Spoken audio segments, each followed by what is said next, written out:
વડોદરા શહેરની સીએચ વિદ્યાલય દ્વારા સુભાનપુરાના ઝાંસી કી રાણી સર્કલ પાસે આવેલા મેદાનમાં આનંદ મેળાનું આયોજન કરવામાં આવ્યું હતું। વડોદરા શહેરના ગોત્રી રોડ પર આવેલી સીએચ વિદ્યાલય દ્વારા સુભાનપુરા વિસ્તારમાં આવેલ ઝાંસી કી રાણી સર્કલ પાસેના મેદાન ખાતે આનંદ મેળાનું આયોજન કરવામાં આવ્યું હતું, જ્યાં ઉપસ્થિત મહાનુભાવોના હસ્તે આનંદના મેળાનું ઉદ્ઘાટન કરવામાં આવ્યું હતું, જેમાં પૂર્વ કાઉન્સિલર અને વડોદરા શહેર ભાજપના કારોબારી સભ્ય રાજેશ આયરે, વોર્ડ નંબર 9ના યુવા કાઉન્સિલર શ્રી રંગ આયરે, શ્રી દિવ્ય મંગળ કેળવણી મંડળ ટ્રસ્ટના પ્રમુખ દિવ્યાબેન દનાક, મંત્રી મિહિર દનાક, શાળાના આચાર્ય અંકુર પટેલ તથા અન્ય આગેવાનો ઉપસ્થિત રહ્યા હતા। આ મેળામાં બાલવાડીથી લઈને ધોરણ 12 સુધીના વિદ્યાર્થીઓએ જુદા જુદા 20 જેટલા ખાણીપીણીના તથા ફૂડ સ્ટોલ્સ ઊભા કર્યા હતા, જ્યાં ઉપસ્થિત મહાનુભાવોએ આનંદ મેળાના સ્ટોલની મુલાકાત લીધી હતી। આ આનંદના મેળામાં મોટી સંખ્યામાં વિદ્યાર્થીઓ અને વાલીઓ ઉપસ્થિત રહી આનંદ મેળાની મજા માણી હતી। અમારા વિસ્તારમાં આવેલી સીએચ વિદ્યાલય જે અમારા દણાક સાહેબે વર્ષોથી એની ખૂબ મહેનત કરેલી અને આજે આચાર્ય સાહેબ અને સાથે સાથે સમગ્ર ટીચર્સ ગણો અને અભિનંદન એમને આપું છું કે અમારા નવાચાર્ય અંકુરભાઈ કે જે હમણાં જ હાલમાં એ નિમણૂક થઈને આવ્યા છે, સમગ્ર ટીમ સાથે આટલા વર્ષો પછી પણ ક્રિએટિવ જે કહેવાય એવી રીતના આજે એમને આ સ્કૂલને ફરી એકવાર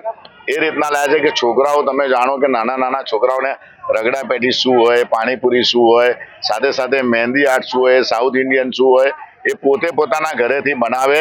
અને અહીંયા આવે અને એની અંદર બી લોકો વેચે, એટલે બિઝનેસ બી શીખવાડે, બનાવતા પણ શીખવાડે અને સાથે સાથે સંગઠન પણ થાય કે સ્કૂલમાં એકાદ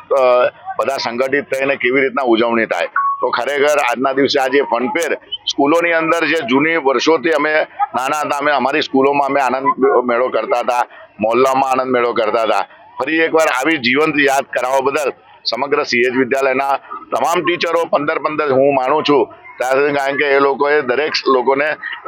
પાસ ને કૂપન આપ્યા છે, છોકરાઓને સ્ટોલ આપ્યા છે। આજે તમે જો કે 30 થી 40 જેટલા સ્ટોલ ઊભા કર્યા છે, એટલે આ નાની વાત નથી। પોતે આટલો મોટો ખર્ચો કરી સ્કૂલે લોકોને પાર્ટિસિપેટ કર્યા છે, તો દરેક વિદ્યાર્થીઓના વાલીઓને પણ હું અભિનંદન આપું છું। સીએચ વિદ્યાલય દ્વારા આજના દિવસે ફન ફેર કરીને આ ગુજરાતની અંદર જેવી રીતે વાત થાય કે ગુજરાતનો કોઈ પણ ગુજરાતી હોય તો ધંધાકીય ક્ષેત્રે આગળ વધે અને તેવી જ રીતે ધ્યાનમાં રાખીને ફન ફેરનું આ સીએચ વિદ્યાલય દ્વારા અહીંયાથી આજના દિવસે ખુલ્લું મૂકવામાં આવ્યું છે। ત્યારે ફન ફેરના માધ્યમથી દરેક બાળકો પોતે ધંધાકીય ક્ષેત્રે આગળ વધે,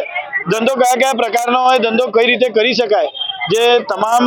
અહીંયાથી સ્કૂલ દ્વારા તેમને શીખવવામાં આવે છે। અને ત્યારબાદ આજના દિવસે ફન ફેરમાં તમામ બાળકોએ અલગ અલગ સ્ટોલની ફૂડ સ્ટોલ કરીને પોતાનો ધંધાકીય રીતે આગળ વધવા માટે કઈ રીતના સિસ્ટમ હોય છે, તે કોઈએ અહીંયા કોઈએ સાઉથ ઇન્ડિયન ખોલ્યું હોય, તો કોઈએ